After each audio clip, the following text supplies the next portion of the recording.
यानंतर खऱ्या अर्थानं आजच्या कार्यक्रमाला जे बीज भाषण करण्यासाठी लाभलेले माननीय उत्तम कांबळे सर आहेत, यांना ऐकण्यासाठी देखील आपण इथे उपस्थित आहात.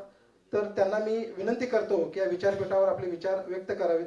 तत्पूर्वी पुढच्या कार्यक्रमासाठी इथे उपस्थित असणारे प्राध्यापक संजय कुमार कांबळे सर, त्याचबरोबर प्राध्यापक रितेश ओवळ सर आणि प्राध्यापक राजाभाऊ बैलुमे सर यांना मी विचारपीठावरती आमंत्रित करतो. त्यांनी इथे येऊन बसून घ्यावं. मित्र हो,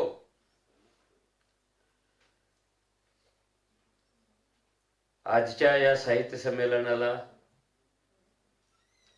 मला बोलवलं त्याबद्दल मी संयोजकांचे मनापासून आभार मानतो. मगापासून सुरू असलेली चर्चा आपण ऐकतो आहोत, पण माझ्या समोरचा बीज भाषणाचा विषय वेगळा आहे. त्या विषयावरच बोलणं अत्यावश्यक आहे असं मला वाटतं. हे बौद्ध साहित्यिकांचं संमेलन आहे आणि अशी संमेलनं महाराष्ट्रामध्ये खूप होतात. त्यातल्या अनेक संमेलनाला मी जाऊन बोलून आलेलो आहे. मला कळत नाही की बौद्ध साहित्य संमेलनामध्ये नेमके कशावर चर्चा व्हायला पाहिजे आणि कशावर होत आलेली आहे. ही कन्सेप्ट जरा क्लिअर करून घ्यायला पाहिजे. हे मूळ साहित्य काय, बौद्ध साहित्य काय, आंबेडकरी साहित्य काय, दलित साहित्य काय, ग्रामीण साहित्य काय आणि आपण कुठे कोणत्या वळणावर कोणत्या मुद्द्यावर आहोत याचा विचार या निमित्ताने आपण करायला पाहिजे. खरं म्हणजे साहित्य ही परंपरा आपण ज्या अर्थाने वापरतो ती बुद्धाच्या काळातच चालू होते. त्या काळातच साहित्य तत्वज्ञान याचा गांभीर्याने सखोल असा विचार होतो आणि मध्यंतरीच्या एका प्रदीर्घ कालखंडानंतर ती प्रक्रिया बंद होते आणि बाबासाहेबांनी आपल्याला धम्म दिल्यानंतर 56 नंतर ती पुन्हा चालू होते. मगाशी कोणीतरी उल्लेख केला महायान अमुक तमुक. आपल्या समोरचा सगळ्यात मोठा प्रश्न आहे की आपण महायान मानणारे आहोत, वज्रयान मानणार आहोत, हीनयान मानणार आहोत, की बाबासाहेबांनी ज्याचा उच्चार केला ते नवयान मानणार आहोत. जर नवयान मानणार असो तर हे नवयान अन्य पंथांच्या पेक्षा वेगळं आहे. बाकीच्या पंथातला जो बुद्ध आहे तो माणसाबरोबर चालत नाही, त्याला चालायला प्रवृत्त करतो. त्याला सांगतो असं असं इकडे जायचं आहे, तो स्वतः नाही चालत. तो चालायचा मार्ग दाखवतो, चालायला शिकवतो आणि स्वतः जागच्या जागीच राहतो. बाबासाहेबांचा बुद्ध वेगळा आहे. तो सर्वसाधारण लीडर सारखा आहे, मास लीडर सारखा. तो तुमचं बोट पकडतो आणि तुम्हाला चालवत नेतो, तुमच्या बरोबर येतो. एक बेसिक फरक आहे. बुद्ध आणि धम्मा याच्या प्रस्तावनेमध्ये बाबासाहेबांनी एक दोन गोष्टीचा उल्लेख केलेला आहे. ही जी 4 आर्य सत्य आहेत ज्याच्यावर जगातला बुद्धिझम उभा राहतो. दुःखाविषयीची. दुःख सर्वत्र आहे, भरलेलं आहे. दुःखाची कारणं आहेत, दुःख संपवता येतं, ते संपवण्याचे मार्ग आहेत. बाबासाहेबांनी ती थिअरी नाकारलेली आहे. आणि मग तिथे एक मोठा असा प्रश्न तयार होऊ शकतो की जसं सरांनी सांगितलं की जागतिक पातळीवरच्या धम्माशी आपली जेव्हा मैत्री करण्याची वेळ येते, संबंध ठेवण्याची वेळ येते, तेव्हा असे काही विषय आपल्या समोर येतात. 22 प्रतिज्ञांच्या विषयी चर्चा झाली. ती चर्चा 2 पद्धतीने होते. या अशा प्रतिज्ञा आहेत की त्यातली एकही प्रतिज्ञा कोणी सामान्य माणूस पाळू शकणार नाही. विशेषतः नवबुद्ध झालेला पाळू शकणार नाही. शक्यच नाही त्याच्या सामान्य जीवनामध्ये. मी खोटं बोलणार नाही, 2-3 पाळू शकतो. मी देव मानणार नाही वगैरे, अवतारावर विश्वास ठेवणार नाही, बाकी त्याला अवघड जातात. पण ते सोपे की अवघड हा मुद्दा नाहीये. मागे प्रयत्नाचे सगळे दरवाजे त्या प्रतिज्ञाने बंद केलेले आहेत तुमचे. तुम्ही मागे नाही जाऊ शकत, दोर कापलेला आहे तुमचा. आणि जो हिंदू धर्म आहे तुम्ही त्याला सातत्याने सांगत राहता 22 प्रतिज्ञाच्या माध्यमातून, आम्ही आता हिंदू नाही आहोत, आम्ही वेगळे आहोत.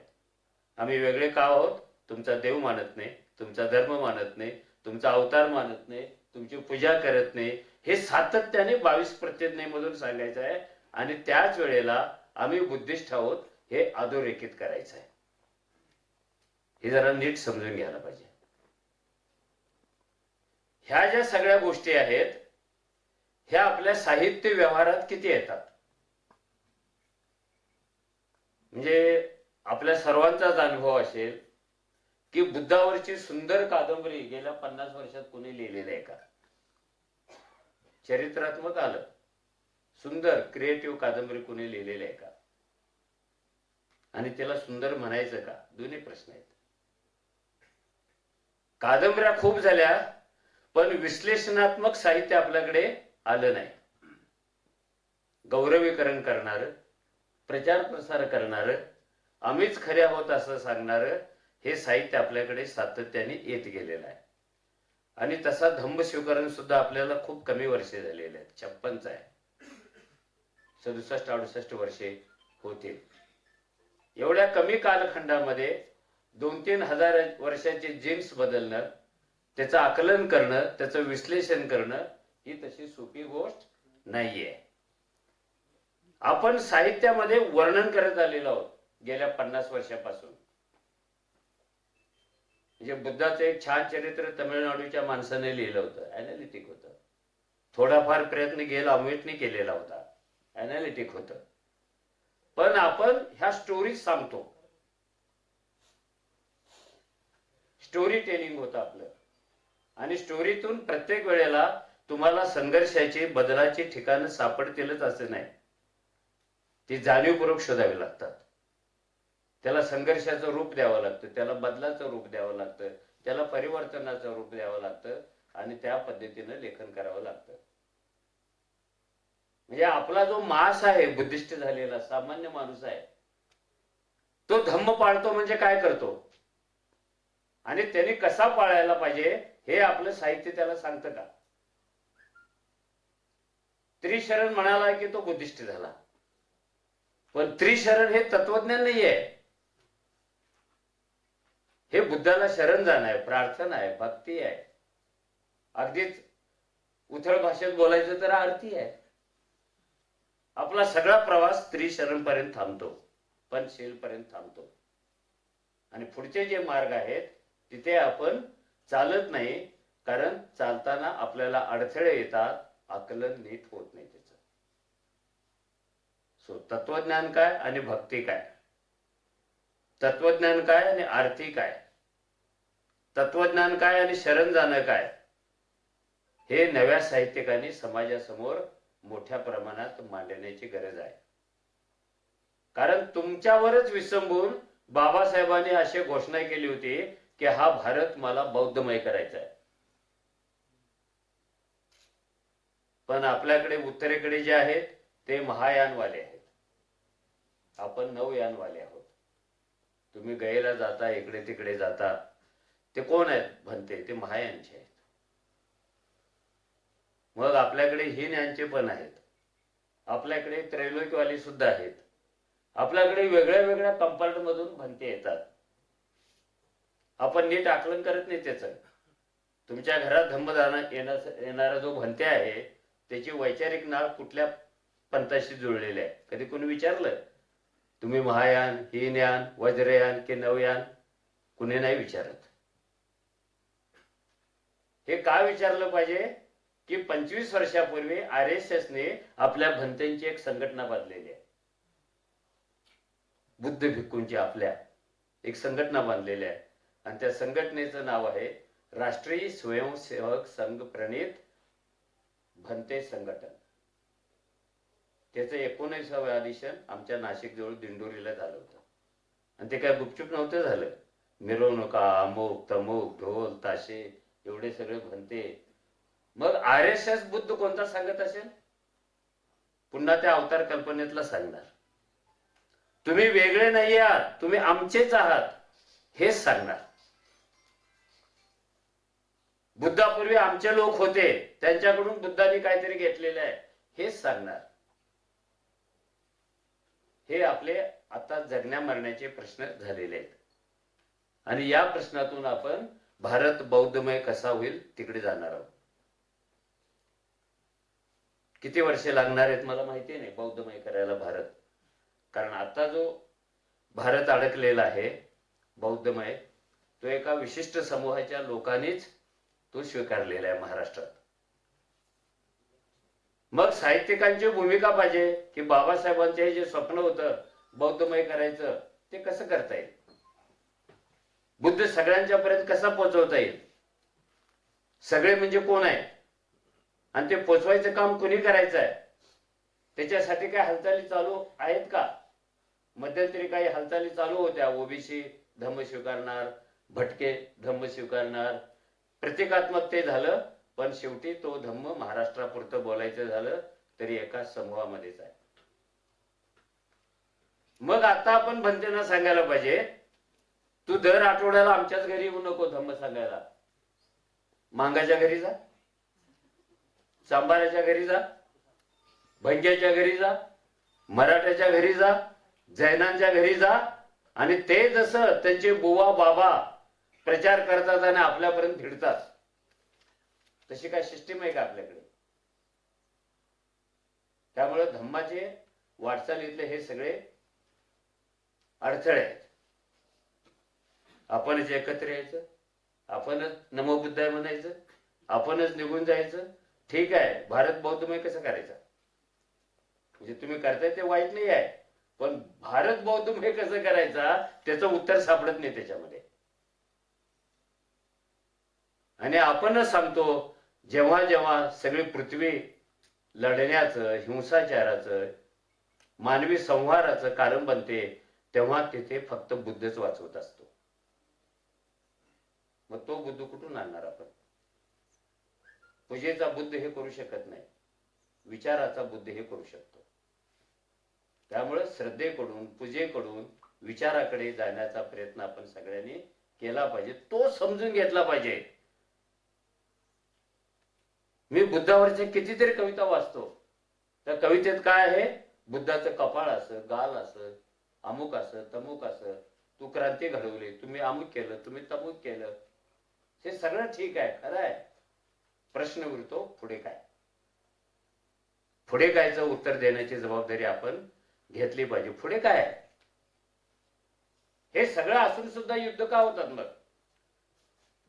हे सगळं असून सुद्धा बौद्ध राष्ट्र सुद्धा हिंसक का बनतात. जपान हिंसक नाही आहे का. काय झालं होतं महायुद्धात, होरपळून जाळून पळून निघालेला आहे, हिंसक आहे की नाही आहे. व्हिएतनामचं काय झालं, तो किती वर्ष युद्धात होता. श्रीलंकेत रोज रक्त सांडतं, तिथे पण धम्म आहे, का होतं तिथे. ह्या सगळ्या प्रश्नांची उत्तरं आपण आपल्या आपल्या परीने सोडवली पाहिजे.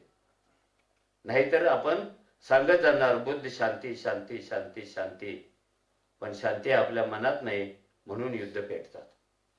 ती शांती आपल्या मनात कशी तयार करायची. आणि भारतात ते अतिशय अत्यावश्यक आहे, कारण इथला अस्पृश्य समाज आजही सवर्णाच्या अशांतीमध्ये होरपळून जातो. तुम्ही बघा गेल्या 10 वर्षामध्ये गुगलवर जा आणि रेकॉर्ड ऑफ क्राईम ब्युरो पहा.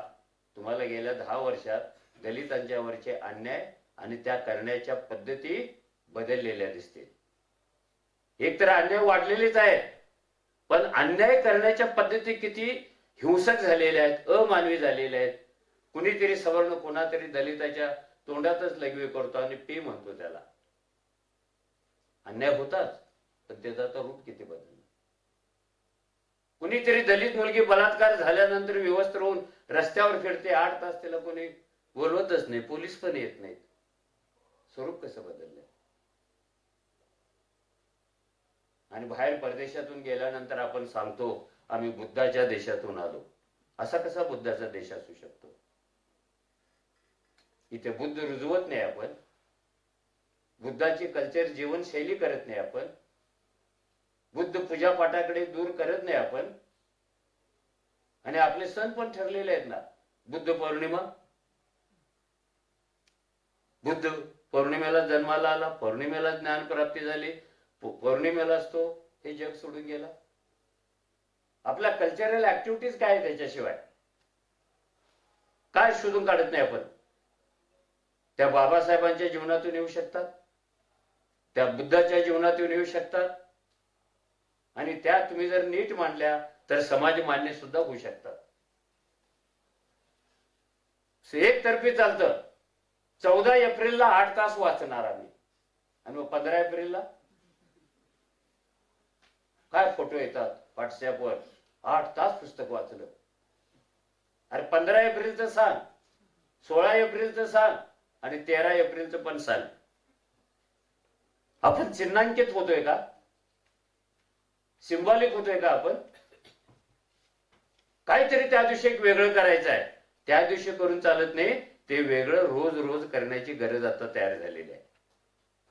हे सगळी व्यवस्था पाहिली, तिला फुटलेली नव्यानं नखं पाहिली, तिच्या जबड्यात वाढलेली दातं पाहिली, तर आपली स्ट्रॅटेजी काय असायला पाहिजे. साहित्याविषयी सुद्धा आपण मराठी साहित्याच्या, भारतीय साहित्याच्या परंपरा घेऊन पाहतो. अजूनही त्यांच्या परंपरा आहेत, त्यांच्या व्याख्या आहेत. शिकतो कॉलेजमध्ये जाऊन आपण. साहित्य म्हणजे समाजाचा आरसा. किती वर्ष शिकवतो व्याख्या आपण? 100-125 वर्षापासून शिकवतो. नवीन व्याख्या का नाही तयार करत? साहित्य हे समाजाचे प्रतिबिंब. प्रतिबिंबाला महत्व काय आहे? काच हलवलं ना प्रतिबिंब मरतं. किती महत्व आहे त्याला. आणि तुमच्या काचेच्या मागे असलेला जो पारा आहे की ज्याच्यामुळे आरसा बनतो, तो पारा कोणत्या कंपनीतला आहे, तो किती भ्रष्ट आहे, तो गुजरात मधून आला की नागपूर मधून आला, नोबडी नोज. पारा कोण लावतं, त्याच्यावर प्रतिबिंब कसं दिसतं हे कळणार आहे. अजूनही आपण चर्चा करतो साहित्यिकांनी भूमिका घ्यावी की नाही घ्यावी. अरे तुम्हाला भूमिका नसेल तर मग लिहिता कशाला तुम्ही? मनोरंजनासाठी लिहिता का? लिहा. पण साहित्याचा उद्देश केवळ मनोरंजन असत नाही. व्यवस्था बदल, परिवर्तन, विद्रोह, बंड ह्या सगळ्यांशी साहित्य जोडले गेलेलं आहे. आणि बाबासाहेबांनी स्वतः सांगितलंय, जे आम्हाला पुस्तकं दिली त्याच्यात पण म्हटलेलं आहे, राजकीय क्रांती तेव्हाच होते जेव्हा तिच्यापूर्वी सामाजिक आणि वैचारिक क्रांती होते. ती झाल्याशिवाय वरची होतच नाही. आपण डायरेक्ट राजकीय क्रांतीकडे गेलो, पण हे अगोदरचं काय करायचं? आणि अगोदरचा पाया भक्कम नसल्यामुळं आपल्याला राजकीय क्रांती सुद्धा नीट करता येत नाही. म्हणजे इथे जेवढे लोक दूर दूर बसलेले आहेत एकामेकापासून, तेवढेच तुकडे आपल्या राजकारणात आहेत. जवळ बसायचंच नाहीये, एकत्र यायचंच नाहीये. पाहता का नाही नीट तुम्ही? ज्या संसदेमध्ये 1 मिनिटाच्या कामकाजासाठी 37,000 रुपये लागतात, 1 मिनिटासाठी, तिथे काय बोलायला पाहिजे? तिथे कसं बोलायला पाहिजे? तिथे किती बोलायला पाहिजे? बाबासाहेब कसं बोलत होते? प्रश्नोत्तराच्या तासात ते जर उठले तर नेहरू सगळी कामं सोडून बाबासाहेबांचं भाषण ऐकायला यायचे. कारण त्यांचं भाषण म्हणजे उद्याच्या राष्ट्राची, समाजाची नवरचना असायची, व्यवस्थेची चिकित्सा असायची. म्हणून पार्लमेंट मधल्या प्रत्येक शब्दाला महत्व आहे. कारण तुम्ही यस उच्चारला तर त्याच्या मागे 3,000 रुपये खर्च झालेले असतात. बोलायचं कसं? विनोदी कविता करायला जाता? इतके प्रतिभावंत कधीपासून झाला? कोणत्या येतेच होता? कोणत्या शाळेत गेला? मराठी विषयाचा अभ्यास कधी गेला? ही जी कल्चर आहे, ही तुम्हाला परिवर्तनाच्या मार्गात अडथळे ठरायला लागते. मी गायीवर बोलू शकत नाही, कारण गाय पाळणाऱ्यांच्या बरोबर आपला माणूस जोडला गेलेला आहे. त्याला काय वाटेल आणि ह्याला काय वाटेल. इथे साहित्यिकाची भूमिका आहे. तो काय लिहितो, कसं लिहितो, भूमिका घेतो की नाही, तो कुणाच्या बाजूने उभा आहे. आणि मी तुम्हाला हात जोडून सांगतो, एकदा वर्णनातून बाहेर पडा आणि वर्तन आणि हालचालीकडे निघा. खूप झाली वर्णन, शर्यत लागते आपल्याकडे बाबासाहेबांचं वर्णन करायला. कुणी सूर्य म्हणायचं, कुणी महासूर्य म्हणायचं, कुणी भारतरत्न म्हणायचं, कुणी विश्वरत्न म्हणायचं, कुणी नदी म्हणायचं, कुणी सागर म्हणायचं, कुणी महासागर म्हणायचं. बाबासाहेब आयुष्यभर सांगत होते, माझे पुतळे उभा करू नका, मला विनाकारण ह्या सगळ्या अलंकारामध्ये अडकवू नका, आपले प्रश्न वेगळे आहेत, पुतळे वेगळे आहेत. So get out from description. वर्णनातून बाहेर पडा. किती वर्णन करणार. गाईला 4 पाय असतात, 2 शिंग असतात. प्रत्येक कवीने हेच लिहायचं. अरे मागच्याने लिहिलं ठीक आहे ना, तू लिहितो तेव्हा काय 5 पाय होतात का त्याला? याला लिहायचं, तो लिहिला गेला. वर्णनवादी साहित्य समाजातल्या सम्यक हालचालींचं क्रांतीत रूपांतर करू शकत नाही. तेच साहित्य क्रांतीत रूपांतर करू शकतं जे तुमच्या भावभावनांना, स्वप्नांना, तुमच्या प्रज्ञेला, तुमच्या सृजनतेला शस्त्राचं रूप देऊन मैदानावर उतरवतं. तिकडे जायला पाहिजे आपण, भूमिका घ्यायला पाहिजे. बाबासाहेबांनी सुद्धा आग्रहानं सांगितलं, तुमची भूमिका काय. मुक्तिबोध नावाच्या एका मोठ्या हिंदी साहित्यिकानं एक साहित्यिक की डायरी या पुस्तकात तुमच्यासाठी एक ओळ लिहून ठेवलेली आहे. एकच ओळ एका पानावर आहे. ती ओळ काय आहे? पार्टनर तुम्हारी पॉलिटिक्स क्या है, प्रश्नचिन्ह आहे. पॉलिटिक्स म्हणजे हे निवडून जाणं नव्हे, विचाराचं राजकारण तुमचं काय, भूमिकेचं राजकारण काय, तुमच्या तत्वाचं राजकारण काय, तुमच्या दुःखाचं राजकारण काय. नुसतं आत्मकथनामध्ये दुःखांचा महापूर येतो आपल्याकडे, म्हणजे रुमाल टावेल घेऊनच बसायला पाहिजे ते आत्मकथन. माझं पण तसंच झालेलं आहे. जो तो उठतो आणि अहो आई समजून घेताना लय रडलो, मला असं जोड्याने मारल्यासारखं होतं. असं नाही म्हणत, तुमचं ते वाचून मी लढायला शिकलो, मी रडायला शिकलो म्हणतात. दुःख मांडायला हरकत नाही, पण दुःख नुसतं मांडून चालत नाही, तर दुःखाचं समाजकारण, अर्थकारण, राजकारण, वैश्विकीकरण ह्या सगळे पुढच्या टप्पे येतात. दुःखाचं पण पॉलिटिक्स असतं, पॉलिटिक्स ऑफ सॉरोज. दुःखाचं राजकारण असतं. जे अमेरिकेतल्या निग्रोनी केलं, जे आफ्रिकेतल्या काळ्यांनी केलं, थोडंफार आपण पण केलं, पण ते वाढत वाढत जायला पाहिजे. Politics of sorrows, literature of sorrows, change of sorrows. दुःखाला एकच जात असत नाही. डोळ्यातून पाणी पडलं की थोडा तो थैंब नसतो, त्याच्या पोटामध्ये एवढ्या सगळ्या गोष्टी अपेक्षित असतात. त्याच्याशी आपलं काय नातं आहे का? So role is important. Role काय आहे, तुम्ही कशासाठी लिहिता? आमचा नाशिकचा अरुण काळे म्हणाला, कोणी हस्ताक्षर सुंदर व्हावं म्हणून लिहित नाही. आपला लिहिण्याचा उद्देश काय, कारण काय? जर लिहिण्याला कारणच नसेल तर आतापासून लिहिणं बंद करा. कारण बुद्धांनी सांगितलं कार्यकारण भाव. प्रत्येक गोष्टीला जर कारण असेल तर लिहिण्याला कारण पाहिजे की नको? लिखते क्यों है हम, बोलते क्यों है हम, सोचते क्यों है हम? हे क्यों जे आहे त्याचं उत्तर आपल्याला आलं पाहिजे. कारणाशिवाय काही करायचं नाहीये, काही घडत नाही जगामध्ये. आपल्या लेखनाचं कारण काय? दादा मोबाईल जरा थोडा. हे मी पुन्हा पुन्हा विनंती काय करतोय, तुम्ही चुकून डायबिटीसच्या रोग्याला इथे बोलवलंय. अशी साखळी तुटली ना, आत बोंब होते. कुठे गेलो होतो, कुठे थांबलो होतो मला काही कळत नाही. आणि माझा रोग तुमच्यावरची लायबिलिटी होईल असं तरी करूच नका.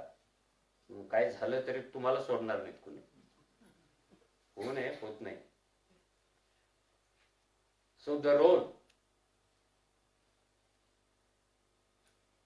तो म्हणाला पार्टनर तुम्हारी पॉलिटिक्स क्या है. हेच बुद्धाने सांगितलं, हेच बाबासाहेबांनी सांगितलं, हेच फुल्यांनी सांगितलं. हे जे प्रश्न आहेत, ही आकृती नसते प्रश्न म्हणजे. उद्याची सगळी उत्तरं प्रश्नाच्या गर्भाशयात असतात. म्हणून साहित्यिक नेहमी प्रश्न विचारत राहतो. हे दारिद्र्य का, हा अन्याय का, हे अत्याचार का, मीच महार का, माझा कधी विकास होणार, प्रश्न विचारत राहतो. आणि तुमचे प्रश्न जन्माला आले की व्यवस्था एकदम हादरते. मग ती काय करते, प्रश्न विचारणाऱ्यावर बंदी आणते. आणि जो समाज प्रश्न विचारण्यावर बंदी आणतो तो कधीच प्रगत होत नाही. प्रगतीचे मार्ग प्रश्नाच्या पोटातून जात असतात. काहीतरी प्रश्न असतो, काहीतरी उत्तर मिळतं आणि पुढे पुढे तो जात राहतो. तुमच्या प्रश्नांची व्यवस्थेला प्रचंड भीती असते. शस्त्रांच्या पेक्षा अधिक भीती तुमच्या साहित्यातून तयार झालेल्या प्रश्नांची असते. मग ते प्रश्न किती पॉवरफुल पाहिजेत.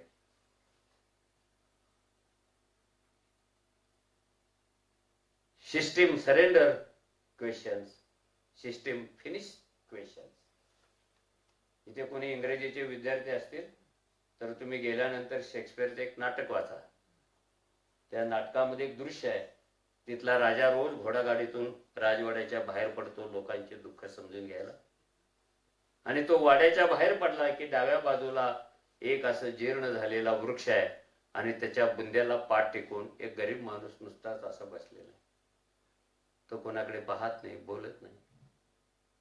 पण तो दिसला की राजाच्या चेहऱ्यावर प्रचंड द्वेष येतो, राग येतो, नॉनसेन्स, अमुक तमुक, आणि हे रोजच चालले असं.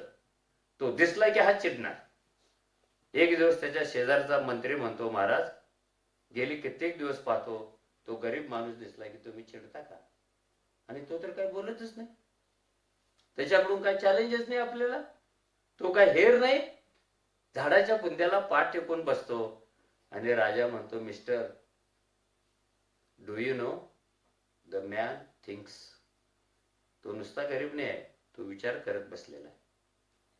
And also do you know thinking people are very dangerous. जगात सगळ्यात धोका काय असतो, विचार करणारी माणसं ही धोकादायक असतात. हे तिथून आलेलं आहे आजपर्यंत. शेक्सपियरने ते पकडलं. आपण विचारी माणूस होण्याचा प्रयत्न तरी करतो का. तुम्ही विचारी झाला ना, व्यवस्थेला तुमची भीती वाटायला लागते. 2 विचारी, 3 विचारी, 4 विचारी, सगळा समूहच विचारी. रोज 100 प्रश्न जन्माला येतात, त्यांना काटे फुटतायत, त्यांचे भाले होत आहेत आणि व्यवस्थेवर ते वार करतायत. So the role, the question is important. कुणीही माणसाने आपला प्रश्न मारता कामा नये. त्या हिंदी कवीने सांगितले, किसी सवाल का मर जाना बहुत बुरी बात होती है. माणसं मेली तरी चालतील, पण प्रश्न मरता कामा नये. प्रश्न बदल घडवत असतो. माणसं पुन्हा पुन्हा जन्माला येत असतात. किसी सवाल का मर जाना बहुत बुरी बात होती है. हे विचार करतो आपण लिहिताना. आपल्याला साहित्यिक व्हायची खूप घाई झालेली असते. माझ्यासारखे मी पण खूप घाई केली. आणि मला आता असं वाटतंय की मी जी 73 पुस्तके लिहिली त्यातली 70 पुस्तकं आपल्याला जाळता आली पाहिजेत. जाळेन मी कधीतरी ते. खूप राग येतोय मला. ज्यांना पुरस्कारच मिळाले, जे विद्यापीठातच आहेत, अशी जाळायची एक इच्छा माझी व्हायला लागली. कारण ही सगळी जी परंपरा होती, वाटचाल होती, तिचा विचार मी खूप कमी केला होता तेव्हा. कारण तो विचार मला कळतच नव्हता, म्हणून माझ्याकडून ते झालं होतं. पण आता कळायला लागलेलं आहे मी आयुष्यात किती चुका करून बसलेलो आहे. शब्दाशी बेईमानी करायची नाही कधी. माणसाशी केली तरी चालते, पण शब्दाशी बेमानी करणं हे खूप समाजाला आणि सगळ्यांना मागात पडतं. So don't cheat words. फसवू नका त्यांना. मी जर विचारलं तुम्ही कोणत्या भूमिका घेता, तर पटकन सगळे सांगतील आम्ही आंबेडकरवादी, आम्ही जयभीमवादी. ओके, जयभीमचा अर्थ काय? काय अर्थ नाहीच आहे त्याला. असंच काढलं का विदर्भातल्या लोकांनी, नगर जिल्ह्यातल्या लोकांनी असंच काढलं? रामरामला विरोध म्हणून जयभीम काढलं असेल ते कारण. जयभीम म्हणणं म्हणजे बाबासाहेबांच्या बुद्धाच्या विचाराशी मी बांधील आहे हे मूठ आवळून मान्य करणं. जयभीम. मी येतोय तुमच्या रस्त्यावर, जय भीम. मी लढतोय तुमचा विचार घेऊन, जय भीम. हे जय भीम कास्ट इंडिकेटर नाहीये जो आता झालेला आहे. माझ्या घरात मोलकरीण येते, दररोज झाडू मारते. एक दिवस त्याने धाडस केलं, आंबेडकरांचा पुतळा पाहत पाहत ती म्हणाली, साहेब तुम्ही जय भीम वाले का? मी म्हटलं मला नाही कळत जय भीम वाले म्हणजे काय. नाही समाजवाले काय? मला अजून नाही कळलं. महार का? मग ते महाराकडून समाज, समाजाकडून जय Bhim. Is it caste indicator? Is it symbol of caste? तो होता क्या जय भीम? हे तुम्ही समाजाला सांगायचं आहे. रोलवर बोलतोय आपण. आपण कोणता रोल घेतो आणि मुळात घेतो की नाही? रोल तोच माणूस घेतो ज्याच्याकडे किंमत चुकवण्याची हिंमत असते. ज्याच्याकडे हिंमत नसते तो गोल गोल बोलत जातो. थोडे त्यांचे पण शब्द घेऊ. वापरलं नशीब 10 वेळा तर काय होतं? वापरतो नशीब. हा शब्द खूप लोक वापरतात, कळायला पाहिजे. मग तुम्ही क्वाईन का करत नाही शब्द? तुमचे कल्चर वेगळे असेल, तुमचा धम्म वेगळा असेल, तर तुम्ही शब्द नव्याने जन्माला घालण्याची जबाबदारी घेतली पाहिजे. क्वाइनिंग द वर्ड्स हे इंटरेस्टिंग आहे, हे अवघड नाही आहे, हे गंभीर नाही आहे. फक्त तुम्ही त्याच्यात घुसायला पाहिजे.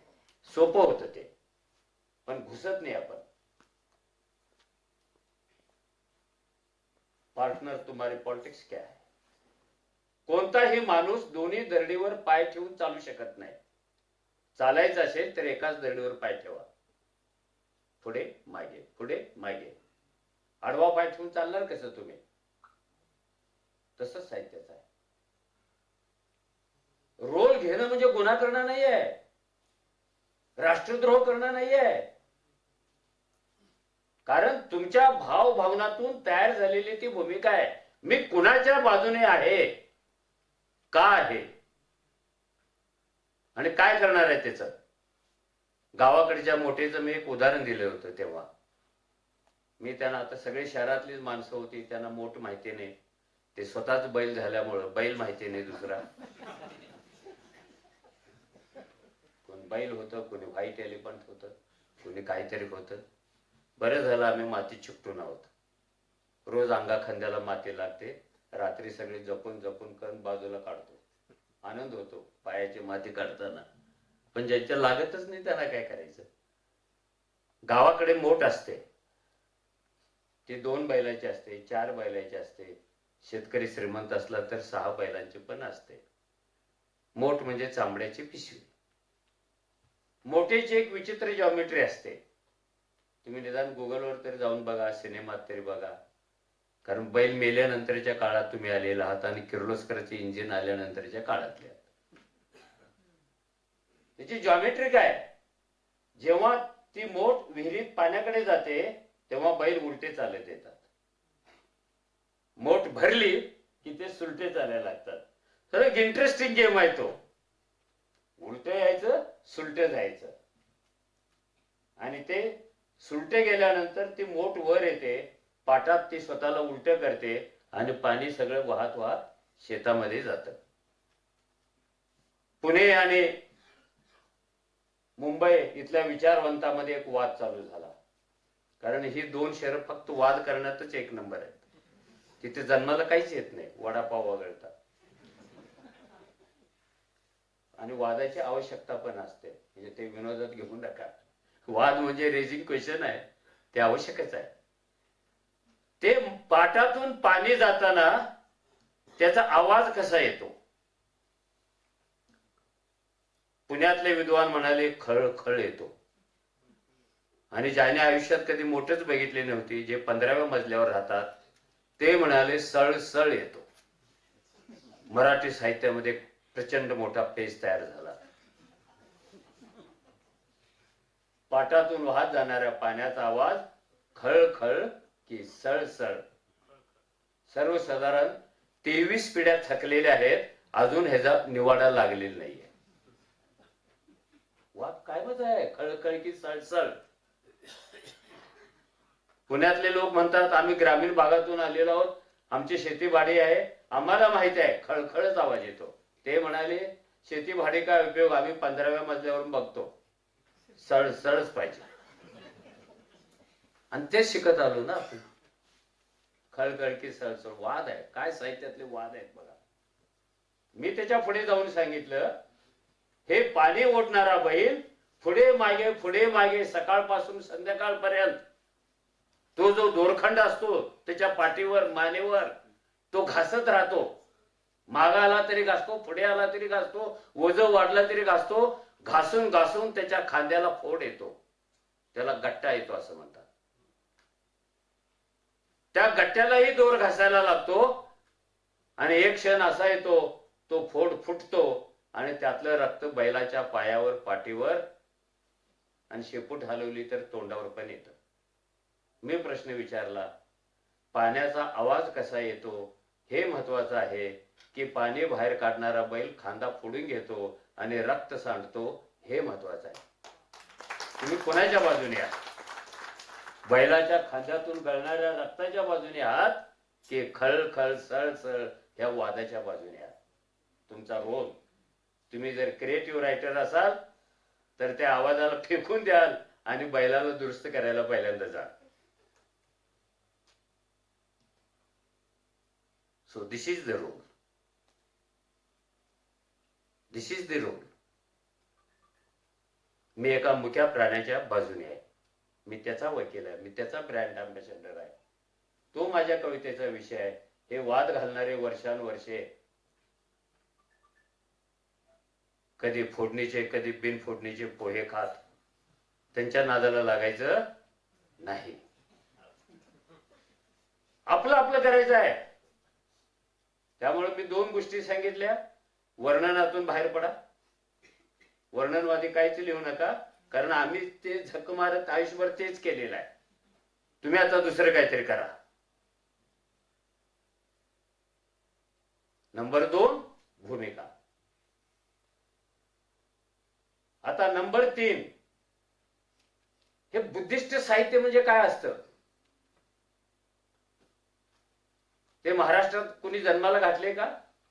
फार तुरळक लोकांनी बुद्धिस्ट साहित्य लिहिलं असा दावा केलेला आहे, पण समीक्षकांनी त्याला अजून बुद्धिस्ट साहित्य म्हणून मान्यता दिलेली नाहीये.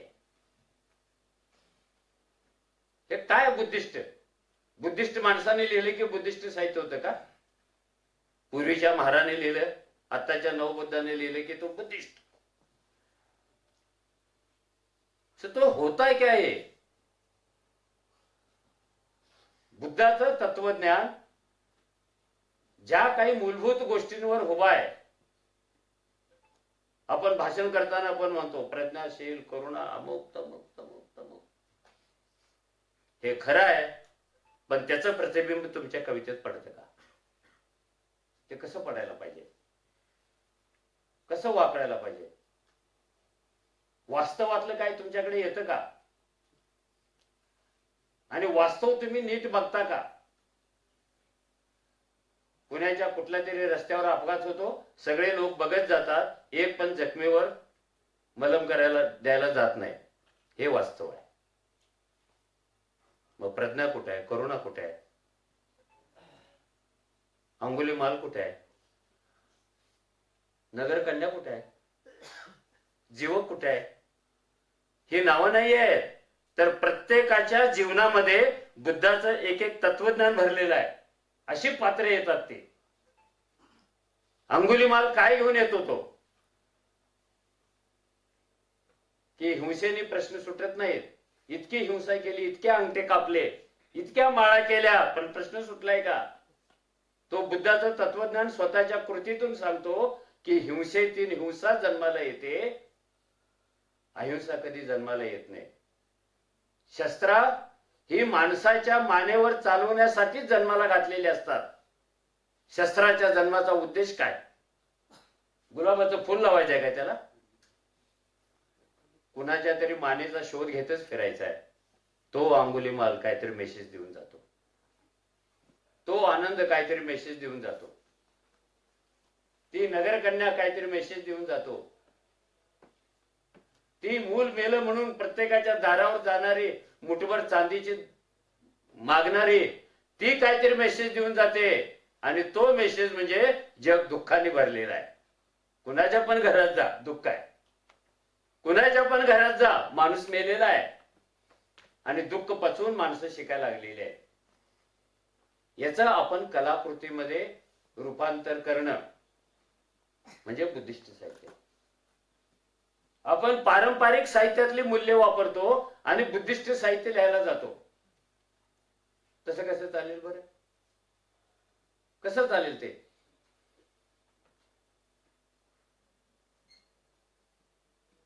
थांब ना दादा, इथं कोण शाहरुख खान उभा आहे का? थांब जरा, उगाच दावा तोडू नको तू.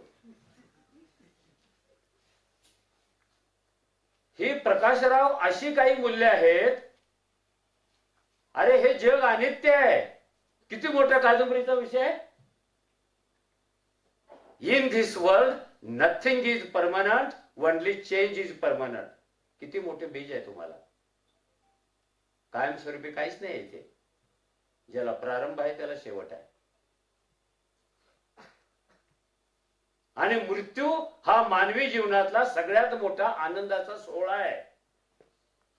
मृत्यू ज्याला कळतो त्याला जीवन कळत असतं, आणि ज्याला जीवन समजून घ्यायचं आहे त्याला मृत्यू समजून घ्यायचा आहे. ही विश्वाच्या पाठीवर तयार झालेली आजोड अतूट अशी फिलॉसॉफी आहे. ती आपल्या कलाकृतीचा विषय बनायला पाहिजे. कलाकृतीचा मी भाषण करतोय, मी कलाकृती नाहीये.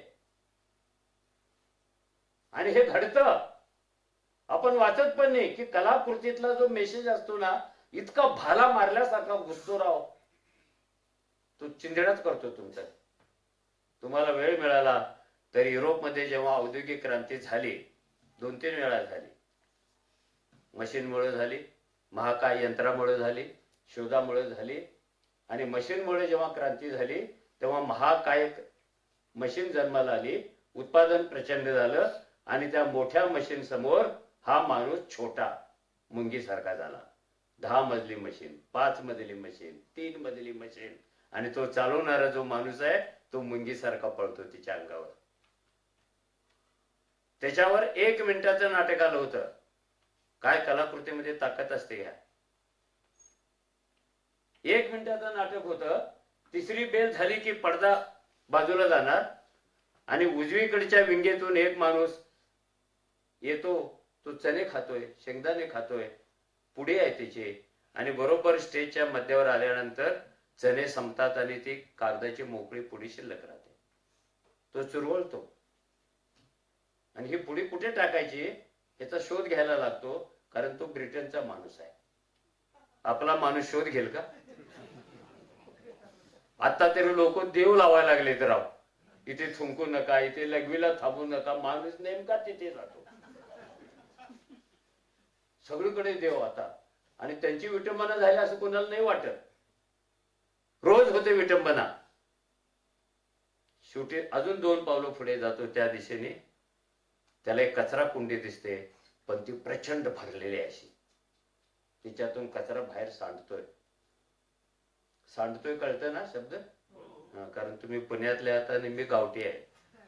तुम्ही म्हणणार कचरा पडतोय. त्याला काय भाषाच नाही म्हणू नका. आमची भाषा. कचरा सांडत राहिलेला आहे. तो पुन्हा इकडे तिकडे बघतो आणि हातातला कागद चुरगळलेला तो असा फेकतो. 2 पावलं पुढे जातो आणि त्या कचऱ्यातून एका बाळाच्या रडण्याचा ट्याव असा आवाज येतो. क्षणभर थांबतो, निघून जातो, पडदा पडतो, नाटक संपतं. काय कलाकृती वापरली? No music, no director, no script, no dialogue, nothing was there. तिथेपर्यंत आपण जायला पाहिजे. हे काय असतं साहित्य? ही कलाकृती असते, पण ती कशी जन्माला येते? आता मी उत्तरार्धाकडे आलो भाषणाच्या. शुगर कमी होण्यापूर्वी नाशिकला पळणार मी, तिकडे जाऊन खाणार काहीतरी. ग्रीक मध्ये एक मायथॉलॉजी आहे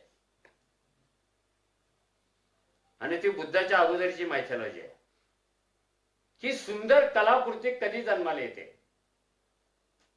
त्यांच्याकडे एक दंतकथा आहे की एक चिमणी सारखा पक्षी असतो तिथे. त्याला इकडे काय म्हणतात महाराष्ट्रात? चिमणीपेक्षा थोडा मोठा. तो खातात पण आता त्याच्या डिशेस निघालेले आहेत. काय म्हणतात त्याला? पारवा नाही, पारवा मोठा असतो. कोण? तितर. तितर. हा, तितर. किती माहिती अपडेट आहे राव तुमचे.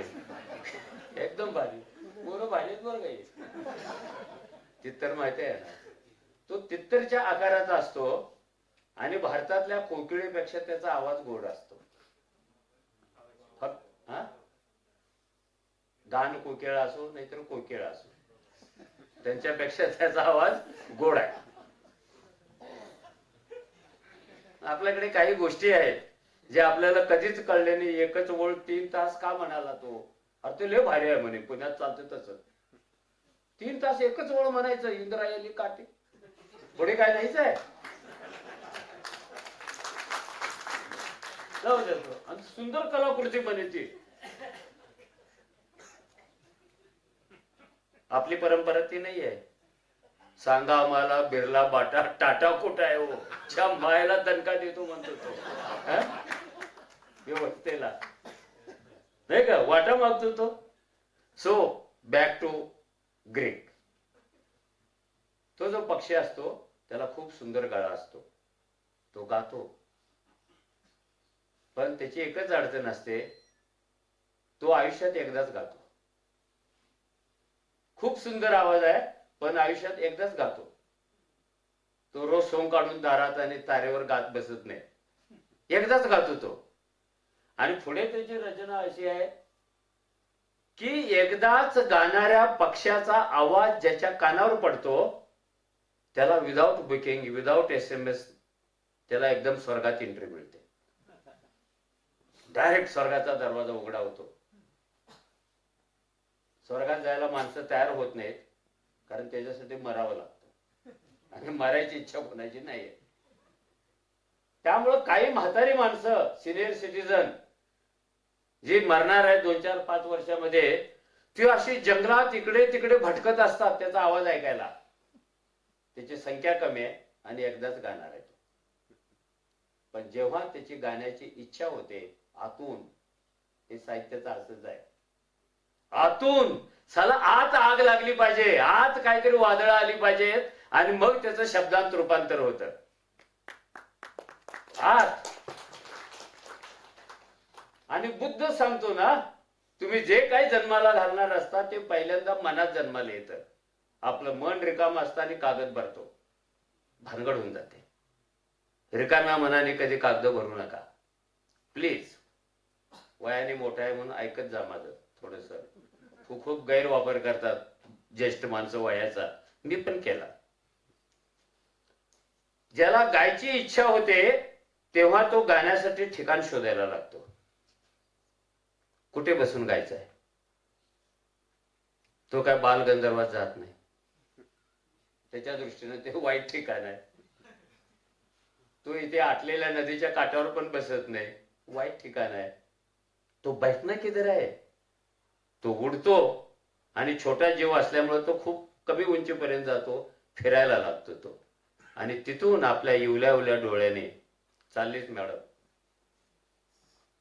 खाली बघायला लागतो बसायची जागा कुठे आहे, आणि त्याला जागा दिसते. खूप प्रयत्न केल्यानंतर तो जागेच्या दिशेने असं खाली यायला लागतो, आणि ती जागा म्हणजे काट्याने भरलेल्या झाडावरचा सगळ्यात तीक्ष्ण काटा, लांब काटा असतो. असा तो फिरत फिरत फिरत फिरत येतो आणि फटकन असं घुसतो त्या काट्यात. काटा आरपार जातो काळजातून, आणि त्यावेळेला तो जो गाणं म्हणतो ते शेवटचं गाणं असतं, ते सगळ्यात सुंदर गाणं असतं. आणि त्याच्यातून म्हण तयार झाली, जेव्हा वेदना आणि प्रतिभा यांचा संगम होतो तेव्हा कलाकृती जन्माला येते. म्हणजे नुसतं सुंदर असून चालत नाही इथे, नाहीतर मग ऐश्वर्या रायनीच कविता लिहिल्या असते ना, आपण कशाला धंदा केला असता तो.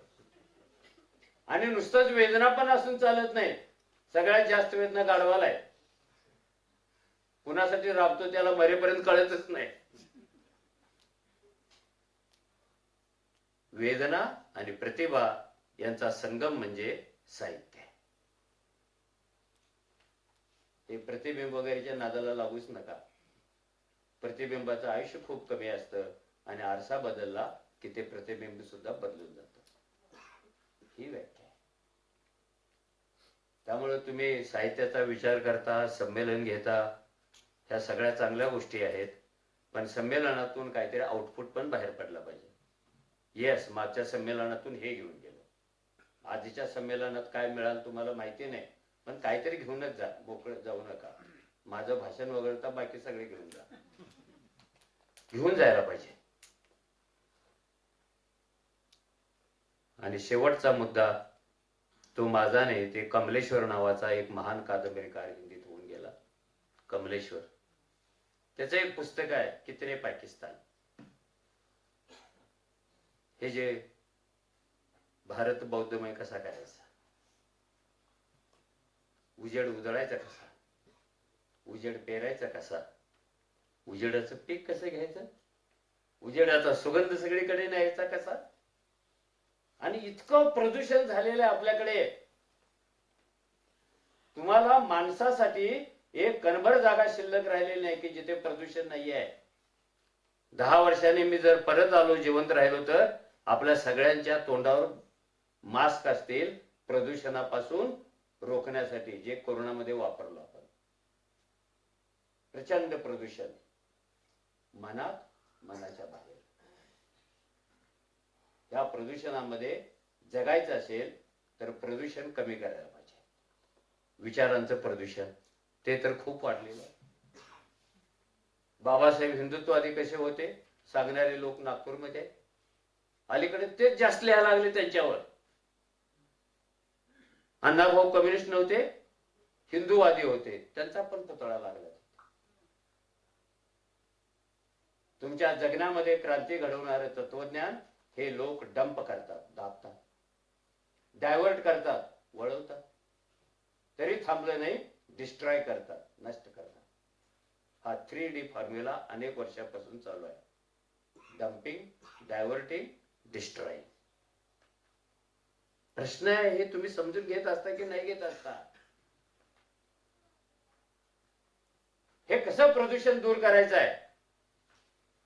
माणसातलं, समाजातलं, पर्यावरणातलं. त्याच्यावर भाष्य करणाऱ्या त्या 4 ओळी आहेत कमलेश्वरच्या.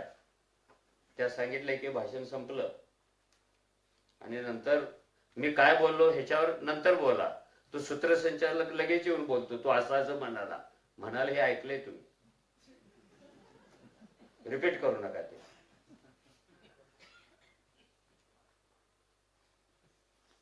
खूप खूप वर्षापूर्वीची गोष्ट आहे.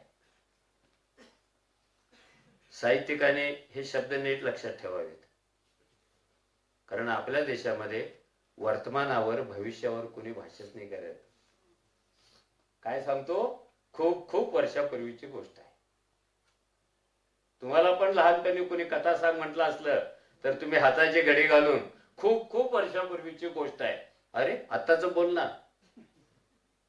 उद्याचं बोल, कालचं बोल, नाही बोलत. खूप खूप वर्षापूर्वीची गोष्ट आहे. आणि ती गोष्ट कोणाची आहे?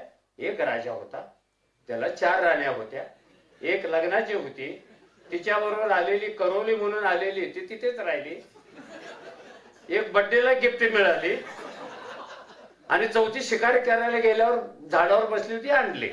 झाली माझी कहाणी. अशा कहाण्या कहून तुम्ही विद्रोहाला निमंत्रण देऊ शकत नाही, बंडाला निमंत्रण देऊ शकत नाहीत. कारण जमिनीच्या खाली काय जळतंय ते शिकायला, ते बोलायला, ते लिहायला लागा. तर ही खूप खूप वर्षापूर्वीची गोष्ट आहे. पंतप्रधान श्रीमती इंदिरा गांधींनी पोखरणमध्ये जेव्हा अणु चाचणी घेतली तेव्हाची गोष्ट आहे. अणु चाचणी घेतली हे तर माहिती आहे ना सगळ्यांना? नक्की. पुण्यातले लोक हुशार आहेत म्हणूनच माझ्या मनात धडकी येते.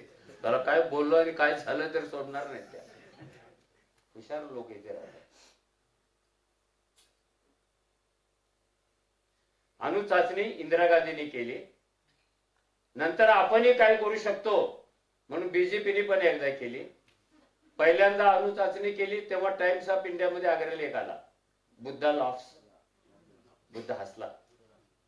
खरं म्हणजे हे इतकं चुकीचं होतं. हसलेला बुद्ध कुणी पाहिलेला आहे का? हात वर करून सांगा. बुद्ध काय करतो? स्मित करतो.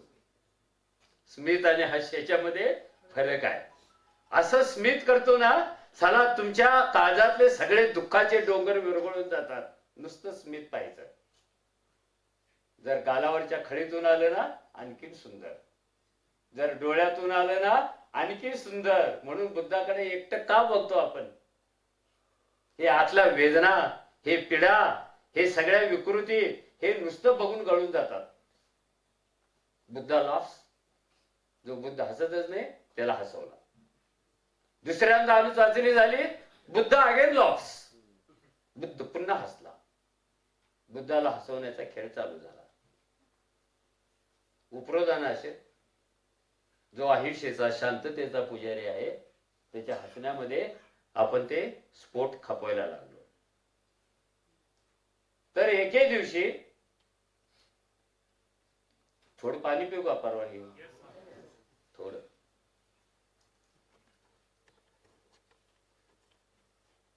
भूक कुणाला लागले हात वर करा. अरे असं पुण्यात बोलतात. अरे पुण्याच्या बाहेर काढतील तुम्हाला. हे दर 100 वर्षांनी खाऊन खाऊन मेले पुणे. पंक्तीत गाडले गेलेलं आहे ते. पण आपण वेगळे आहोत, पंक्तीच्या बाहेरचे आहोत. आपल्याला परवानगी नव्हती. म्हातारा झालेला कबीर, आंधळा झालेला कबीर, एका हातात बोधी वृक्षाचं रोपट आणि दुसऱ्या हातात कंदील घेऊन निघाला होता. चालत चालत चालत समोरून 4 लोक आले. त्यांना आश्चर्य वाटलं. याच्या हातात कंदील पण आहे, बोधी वृक्षाचं रोपट पण आहे, काय भानगड आहे? बहुतेक ते चौघे पत्रकार असावेत. कारण ज्यांना आयुष्यात उत्तर कधीच सापडत नाहीत ते पत्रकार होतात. प्रश्नच विचारायचा आणि आगाऊपणाने प्रश्न विचारायचं. लग्नाला जायचं, खायचं आणि प्रश्न विचारायचं. किती दिवस लग्न टिकणार आहे? पत्रकार आहे ना तो. प्रश्न विचारायचं स्वातंत्र्य आहे त्याला. असं नाही करायचं. पण ते पत्रकार असावेत. एक पत्रकार पुढे आला आणि म्हणाला, क्यों भाई कबीरा,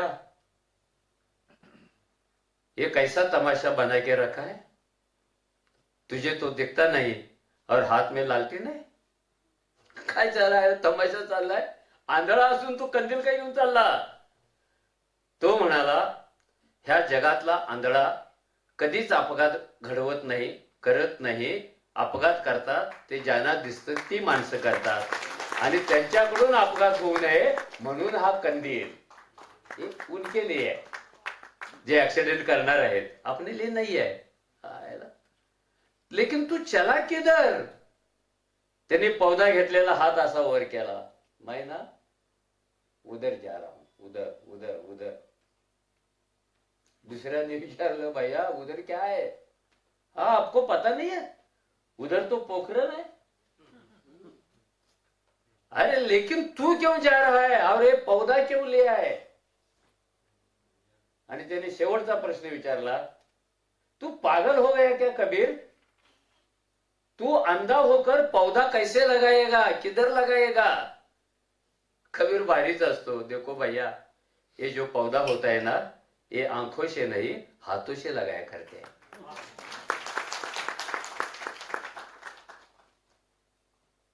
तो उधर क्यों? तो म्हणाला, जिथे अणु चाचणी होते, स्फोट होतो, त्या भागातले हजारो एकर, लाखो एकर जमीन कायमसाठी वांज होते. जमिनीला असलेलं गर्भाशय, त्याच्यात चिंधड्या होतात, ते जळून जातं, ते राख होते आणि कोणताच जीव तिथे जन्माला येण्याच्या पात्रतेचं राहत नाही. गवताची काडी पण उगवत नाही आणि काँग्रेसचं गवत पण उगवत नाही. काँग्रेस म्हणजे सोनिया गांधीने गाजर गवताला काँग्रेस म्हणतात. आणि जे सगळीकडे उपलब्ध असतं त्याला पण काँग्रेस म्हणतात. जे महा असतं त्याला पण काँग्रेस म्हणतात. गर्भाशय खलास झाल्यानंतर तिथे निर्मिती कशी होणार? वो सही है, लेकिन ये पौधा क्या करेगा? अरे ये तो बोधी वृक्ष है.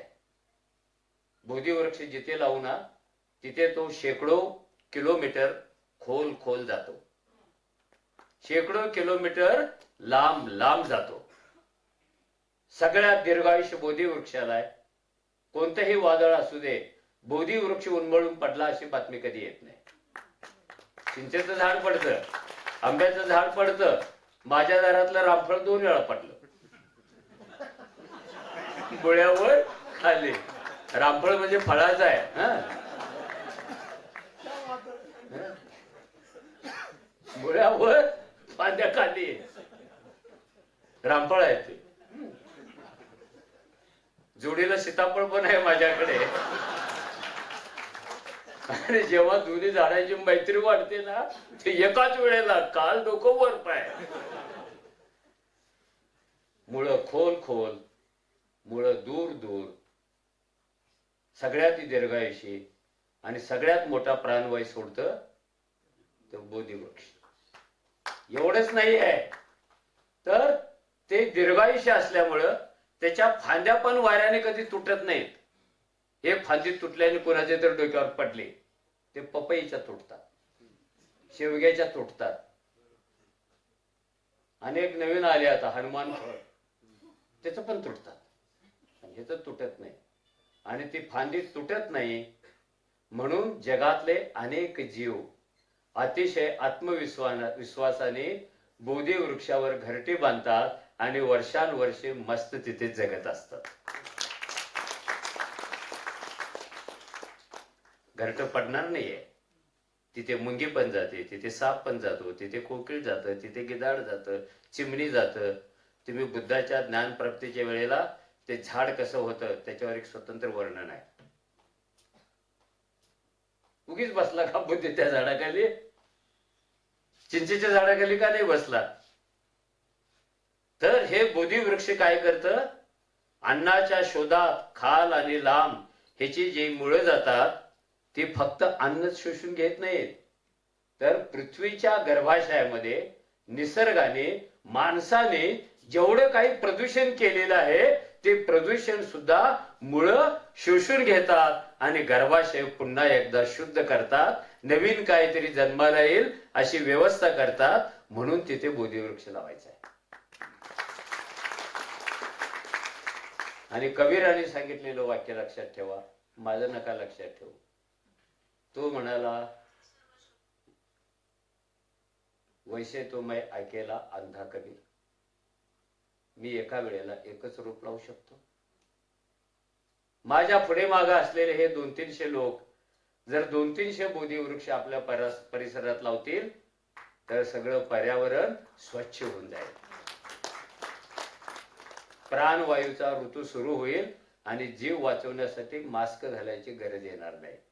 तत्वात भेसळ होणार नाही, जगण्यात भेसळ होणार नाही, पर्यावरणात भेसळ होणार नाही. हाच संदेश आपण आपल्या साहित्यातून द्यायला हवा असं मला वाटतं. आता अधिक छान बरोबर नाही, कारण पुढच्या वेळेला बोलवणार नाही तुम्ही. इथेच थांबतो. धन्यवाद. धन्यवाद सर. आपण खूप चांगल्या पद्धतीने आता बाकीचं आपण बोललात की सूत्रसंचालन बाकीच्या गोष्टीचा उल्लेख करू नये, पण एक भूमिका रोल आपण जो सांगितला, एक सूत्रसंचालक म्हणून मला जो रोल दिला, पण एकच सर दोन तुम्ही जे शब्दात साहित्य हा श्रोत्यांच्या मनावरचा जो परिणाम असतो तो क्रॅक होतो. त्याच्यासाठी मी विनंती. नाही बरोबर छान आहे. फक्त ते एकच खूप महत्वाचं वाटलं की साहित्य संमेलन असल्या कारणामुळं जे तुम्ही सांगितलं पक्षाचं उदाहरण देऊन, वेदना आणि प्रतिभा म्हणजे साहित्य, हे कुठेतरी हे दोन शब्द ऐकून खरंच वाटलं की साहित्य संमेलन कुठेतरी एक सत्कारने लागलं आणि एक सक्सेसफुल झालं असं वाटलं. एवढंच मी बोलतो सर, धन्यवाद. यानंतर या पहिल्या सत्राचं जे आभाराचं काम आहे, पहिलं सत्र संपत आहे, तर त्याचं आभार मानण्याचं काम मी गडकर सरांकडे देतो, त्याने आभार व्यक्त करावं. हा फक्त सोपास्कार म्हणून करतो, एका शब्दामध्ये जास्त वेळ नाही घेता. खऱ्या अर्थानं सरांसमोर काय बोलायचं असं तर म्हणतात, पृथ्वीला सूर्याला जशी पंथी लावायचा अशातला प्रकार आहे. सरांनी खरंच शिक्षण क्षेत्रज्ञ आहे. ज्या पद्धतीचं बीज भांडवल दिलं, खरंच सर्जनशीलतेचं सर खऱ्या अर्थानं इथं प्रत्यय आला. तो एका शब्दात सर्व गोखले सरांपासून दादांपासून आणि ज्यांचं बीज भांडवल आपल्याला लागलं, आता म्हणजे खरे सर आले, सर्वजण आलेत. आणि सगळ्यात महत्वाचं, उशिरा का होईना पण तुम्ही आलात आणि हे बीज भांडवलाचं असं कधी नाही ऐकायला मिळणार आपण श्रवण केलं, तेव्हा तुम्हाला सर्वांचं या ठिकाणी एका वाक्यात आभार मानतो. आणि पहिलं सेशन समाप्त झालं असं आपणाला मी विनंती करतो. थोड्याच वेळात लगेच दुसऱ्या सेशनला सुरुवात होणार आहे, तेव्हा आपण असंच जागेवर थांबा. पुन्हा एकदा मान्यवरांचं या ठिकाणी अंतःकरणापासून आभार, धन्यवाद. थँक्यू.